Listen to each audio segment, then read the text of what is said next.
यातनाएं भोगने के बाद में ये मनुष्य फिर आता है संसार में। देखो, हाँ, मुक्त नहीं हुआ तो फिर आएगा।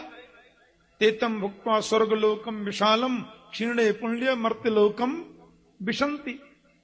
ये फिर दुनिया में आता है, संसार में आता है। और माता यहां आकर के मान लो किसी अन्न के दाने में प्रवेश किया, पिताजी के शरीर में प्रविष्ट हो गया, और पुंसो रेतः कणाश्रय, पिताजी के रेतः कर्ण का आश्रय लेकर के प्राणी माता के गर्भ में चला जाता है। और ये भ्रांति बहुत निर्मूल है कि बच्चा गर्भ में आने के कुछ दिन बाद उसमें जीव आता है। नहीं नहीं, गर्भाधान होने से जब गर्भ धारण होता है उसी समय से इसमें चेतन जीवात्मा आ जाता है। इसलिए गर्भस्थ शिशु की हत्या तो जीवित बच्चे की हत्या से भी बड़ा पाप है। और ये पता चल जाए कि गर्भ में कन्या है तब उसको राम राम राम राम, ये तो जघन्य पाप है। दुनिया के सब पापों का प्रायश्चित्त हो सकता है, पर गर्भ के बच्चे को नष्ट करना, इस पाप का तो कोई प्रायश्चित्त ही नहीं है। इसका प्रायश्चित्त तो केवल नरक की प्राप्ति है। इसलिए ऐसा कभी करना नहीं चाहिए।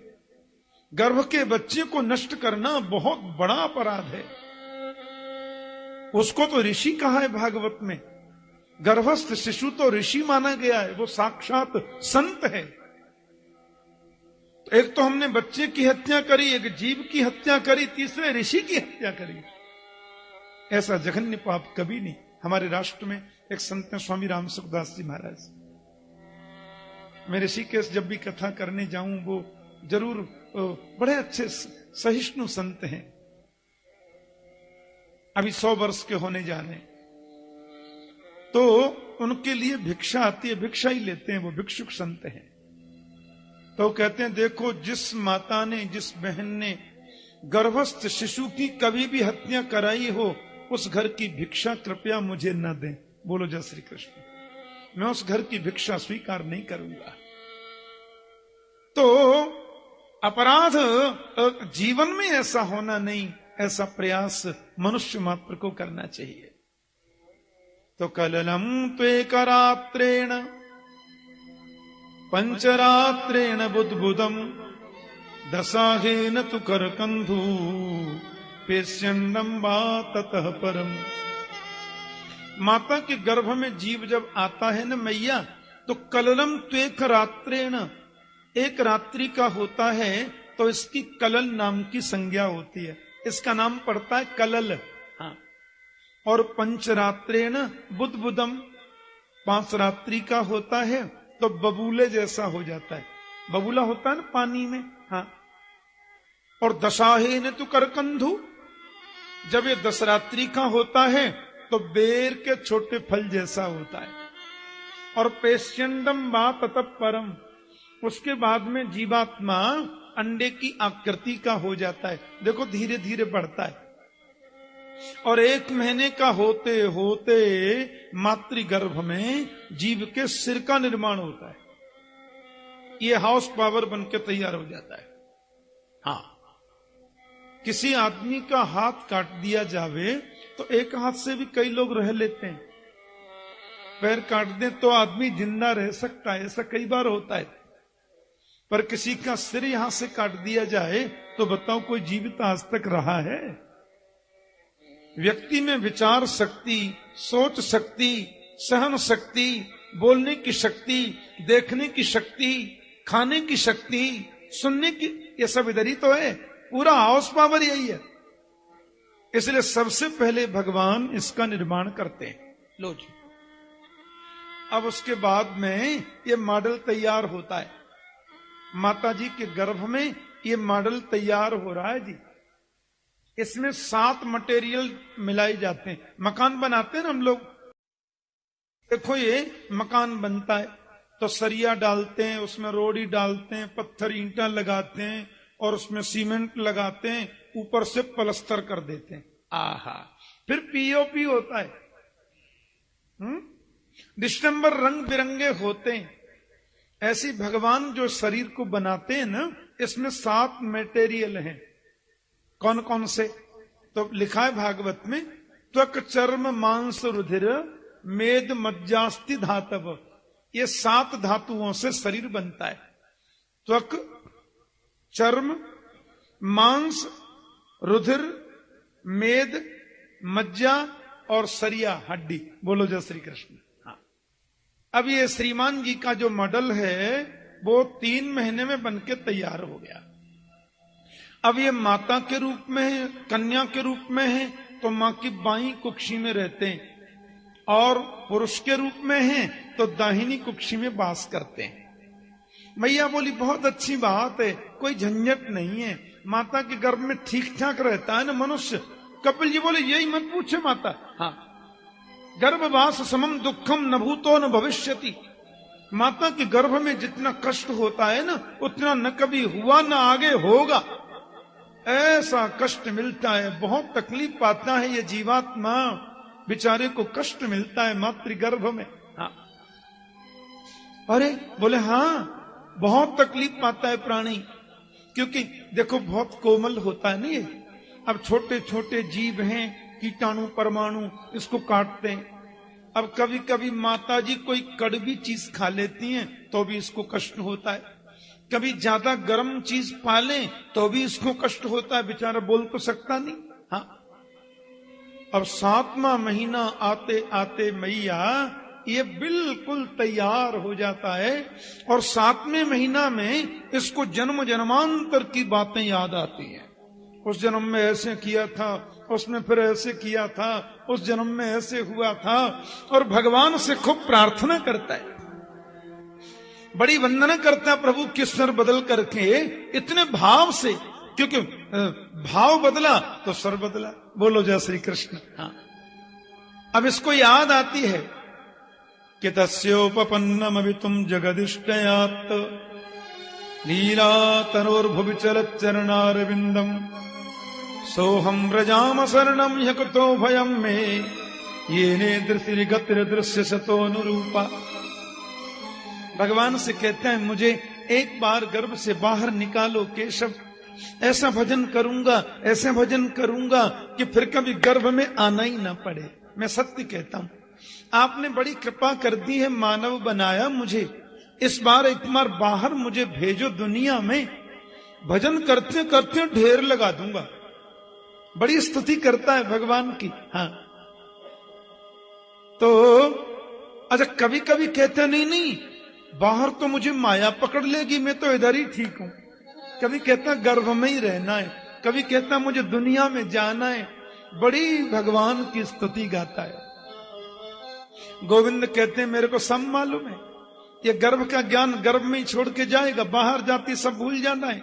हाँ, प्रसव की वायु का वेग आया, 10वां मास आरंभ होते ही जीव संसार में आ गया। अब जैसी दुनिया में आया, मैया बोली अच्छा हुआ, तुम कह रहे थे ना गर्भ में बड़ा कष्ट है। कपिल बोले यहां भी सुख नहीं है माता, देखा जाए तो सुख कहां है यहां। बालक जन्म लेता है और देखो पलना में सो रहा है पर खटमल खा रहा है। अब बता नहीं सकता मुझे खटमल खा रहा है, रोता है बेचारा ऐसे ऐसे करके। अब मां समझती नहीं है, मां उसको गोदी लेती है, कभी भूख से व्याकुल होकर रोता है तो मां सोचती है ज्यादा दूध पीने से अपच हो गया इसलिए रो रहा है, तो पिलाती नहीं। कभी ज्यादा पीने से रोता है बच्चा तो मां बोलती है बहुत भूखा मेरा बेटा, तो जबरदस्ती पिलाती है। अब वो बता नहीं सकता मुझे कष्ट क्या है, बचपन भी इसका ऐसे निकलता है। माता थोड़ा और बड़ा हो गया, मैया बोली फिर गर्भ में कहता था कि मैं भजन करूंगा, हैं? अब श्रीमान जी पढ़ने जा रहे हैं, डीओजी डॉग, डॉग माने कुत्ता, RAT रेट, रेट माने। अब देखो चूहा, बिल्ली, कुत्ता, गधा ये सब जपने लग गया। मात पिता बालकन बुलाओ में उधर भरे सोई धर्म सिखावे। सीखो में मना नहीं करता। हाँ हाँ, खूब अंग्रेजी सीखो, फ्रेंच पढ़ो, जर्मनी पढ़ो, इटालियन पढ़ो, कौन मना करता है। अंतर्राष्ट्रीय व्यापार करना है तो सब पढ़ना ही चाहिए, पर कम से कम घर में तो शुद्ध हिंदी बोलो, घर में तो मातृभाषा का प्रयोग करो। अपनी संस्कृति जो हमारे ऋषियों ने बनाई है, हमारे मनीषियों ने बनाई है, उसे कभी छोड़ना नहीं चाहिए। लोग कहते हैं बिना अंग्रेजी पढ़े लोग प्रगति नहीं कर सकते। चाइना के लोग अंग्रेजी नहीं बोलते। आज दुनिया की नाक में दम कर रखा उस राष्ट्र ने। बोलो जय श्री कृष्ण। सारे विश्व के मार्केट पर छा गया चाइना, अंग्रेजी के बल पर नहीं, अपनी भाषा के बल पर, अपने कर्म के बल पर। हाँ, जापान इतना सा देश है, अरबों डॉलर जिसने भारत को कर्ज के रूप में दे रखा है, हाथी जैसे देश को। जापान बीच में खत्म हो गया था, लेकिन लोगों ने फिर प्रगति किया, फिर ऊंचाई पर आ गया, अंग्रेजी के बल पर नहीं। जापान के लोग इंग्लिश बोलते ही नहीं। बोलो जय श्री कृष्ण। कुरुक्षेत्र में कथा कर रहा था मैं एक बार, गीता जयंती पर बड़ा विशाल आयोजन होता है, तो वहां जापान टीवी के लोग भी आए थे भागवत कथा को शूट करने के लिए। जब मुझसे मिलने के लिए आए तो द्विभाषीय ने मुझे बताया कि ठाकुर जी ये इंग्लिश नहीं बोलते, वहां के नेशनल चैनल के लोग आए हैं, ये अंग्रेजी नहीं जानते। मैंने कहा बोलते ही नहीं। बोले ना, रशिया के लोग कोई इंग्लिश बोलना पसंद नहीं करते। पश्चिम में एक देश है स्पेन, आप कभी स्पेन में जाएं और स्पेन में किसी आदमी से अंग्रेजी में पूछो कि होटल कहां है, अंग्रेजी में पूछो, तो वो आदमी आपको अंग्रेजी में डांट कर बोलेगा मुझे इंग्लिश नहीं आती, आगे पूछ लो। लोगों को इंग्लिश से प्रेम नहीं है, जानते पर बोलते नहीं है। बाय गॉड, अब गॉड का उल्टा क्या होता है ये तो मैं आपको बता नहीं सकता ना। बोलो जय श्री कृष्ण है। बोलो, बात बात में ठीक है, अंग्रेजी पढ़ो, मैं मना नहीं करता, पढ़ना चाहिए, पर अपने घर में अपनी भाषा बोलनी चाहिए। हाँ, अपनी मातृभाषा बोलो। मेरी मां यहां कथा सुन रही है नियम से, हाँ, बिल्कुल प्योर ब्रजभाषा ही बोलती हैं। जब कल शाम को कथा सुनकर के गई तो बच्चों ने पूछा, अम्मा कथा में कहा सुने होते ने आज?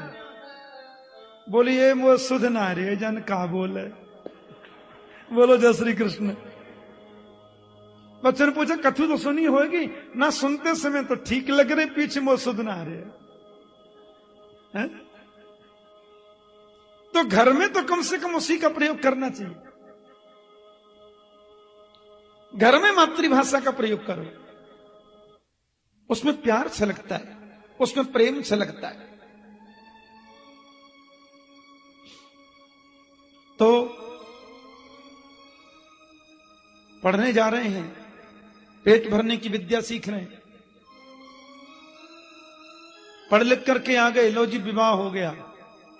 और थोड़ी बहुत ममता जो माता पितृ चरण कमलों में थी, उसकी डोरी श्रीमती जी के चरणों में बंध गई। बोलो जय श्री कृष्ण। आहा, युवावस्था ऐसे चली गई,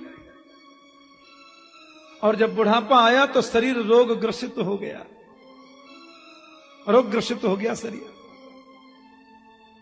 पकड़ लिया रोग ने।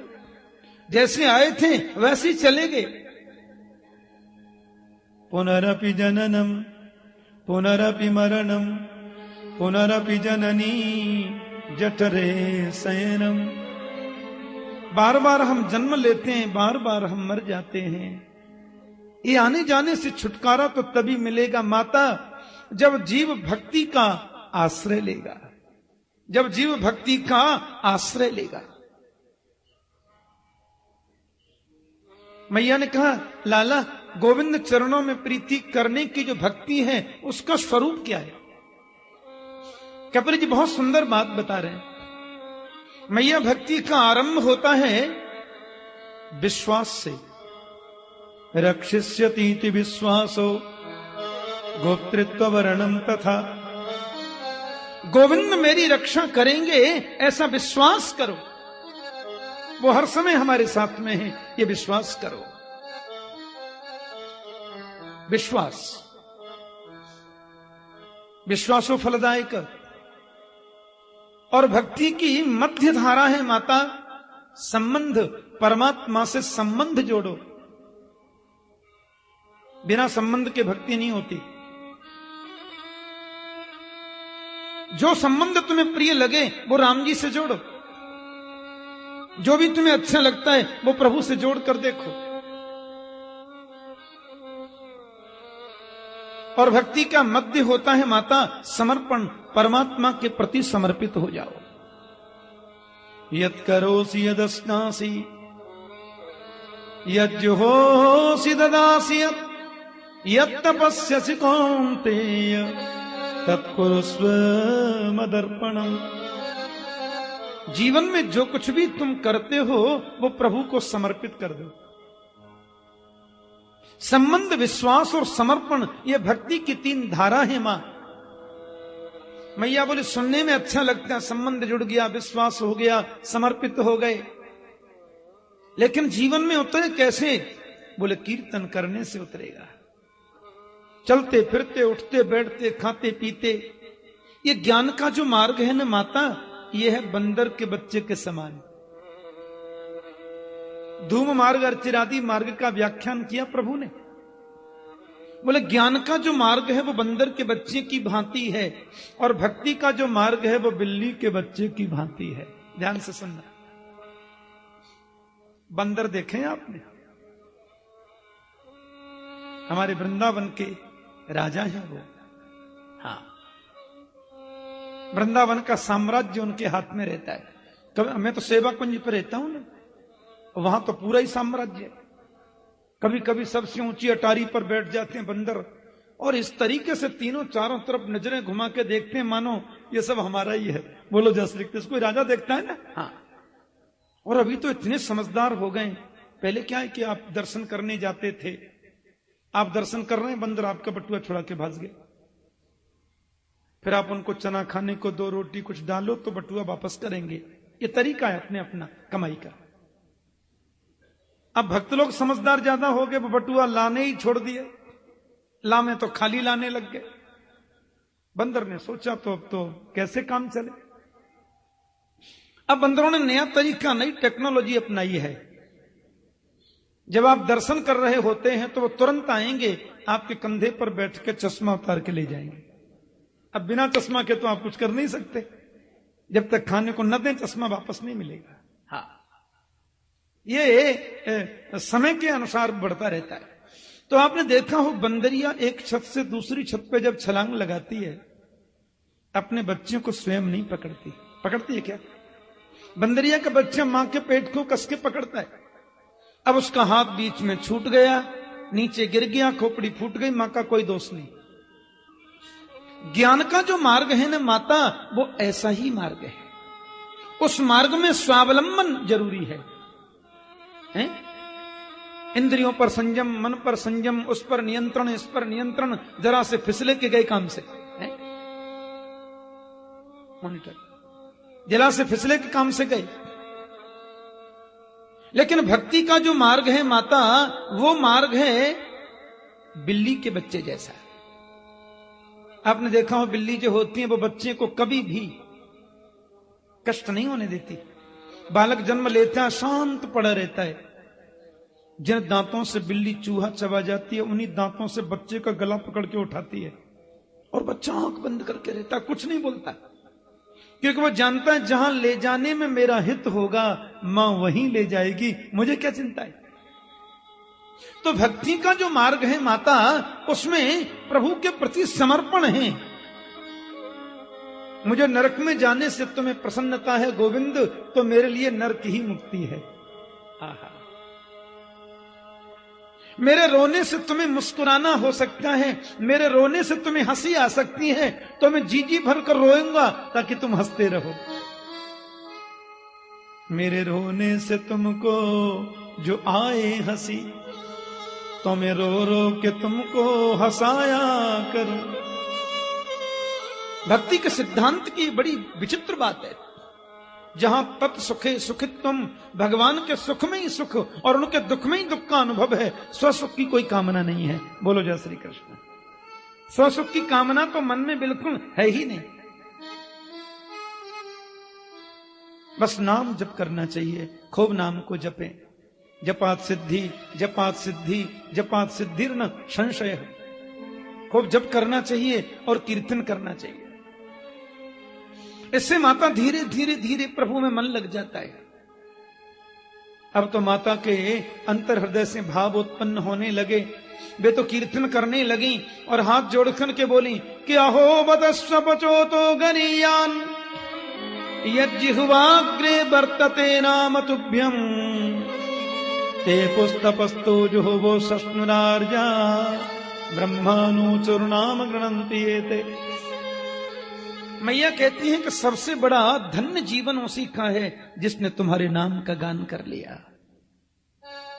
उसने तपस्या कर ली, उसी ने यज्ञ कर लिया, उसने समाधि लगा ली जिसने तेरे नाम का गान किया।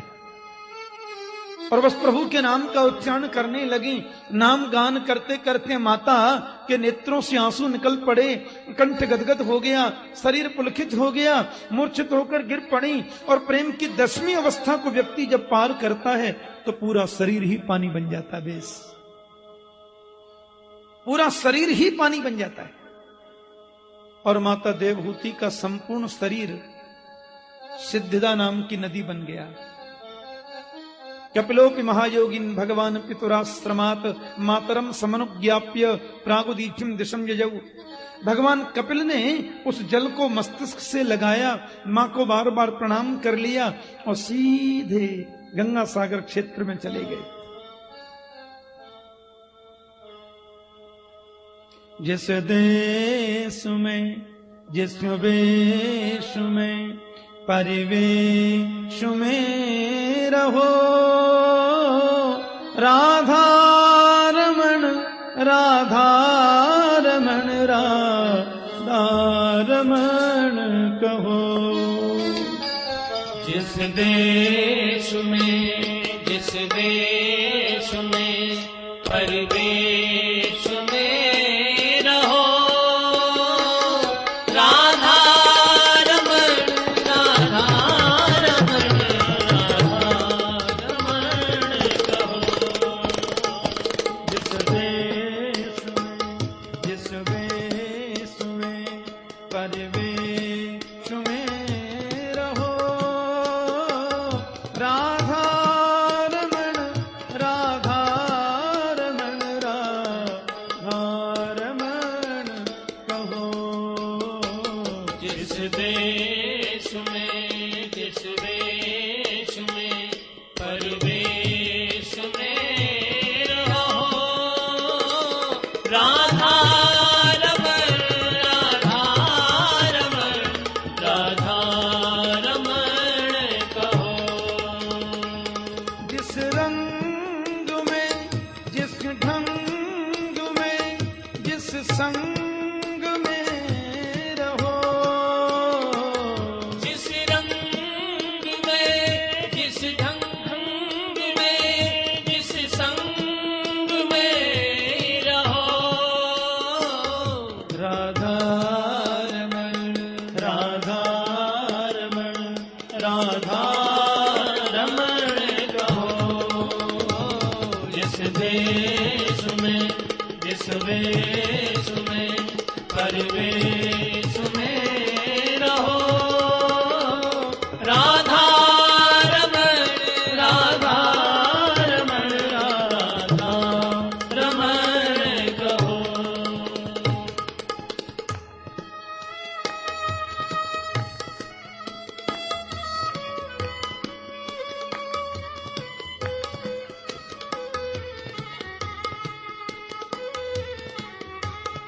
बहुत सुंदर बात। जीवन की जैसी परिस्थिति है उसमें मुस्कुराओ, गोविंद का स्मरण करो, डरना क्यों।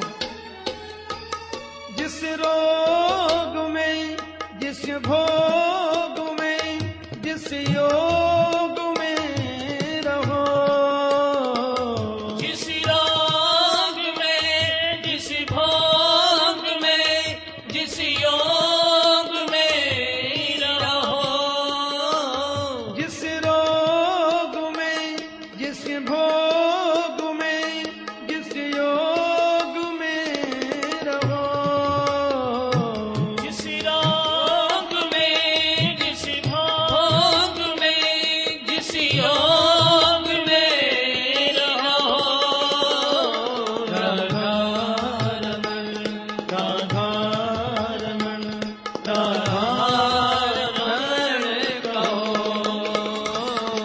देश में जिस वेश में परवेश में रहो राधा रमण राधा रमण राधा रमण कहो।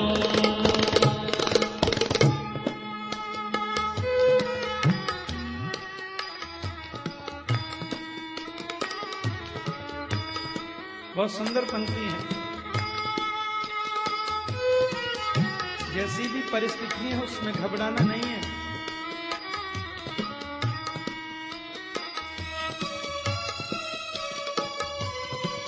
₹200 महीने के किराए के कमरे में रहते हैं, गोपाल की कृपा। 2000 गज के बंगले में रहते हैं, गोपाल की कृपा। टेंशन क्यों?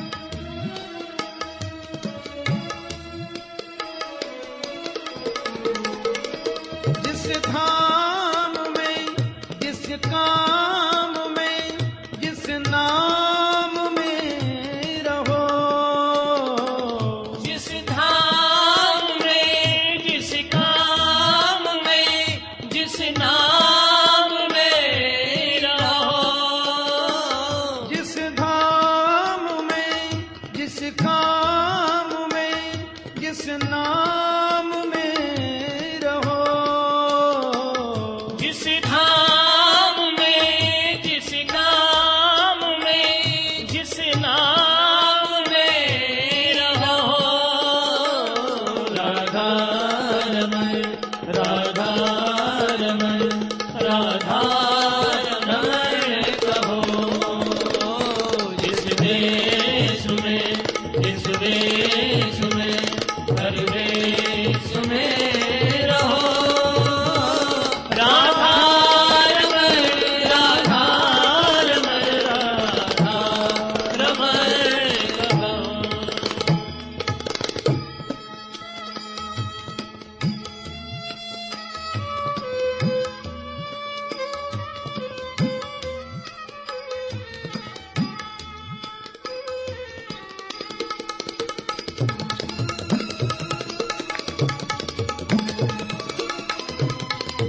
सुंदर पंक्ति है। जिस ध्यान में, जिस ज्ञान में, परिधान में रहो, जिस ध्यान में जिस ज्ञान में परिधान में रहो, जिस ध्यान में, जिस ज्ञान में, परिधान में रहो, जिस ध्यान में जिस ज्ञान में परिधान में रहो राधा रमण राधा रमण राधा रमण कहो। जिस देश में जिस वेश में परिक्रमण कहो।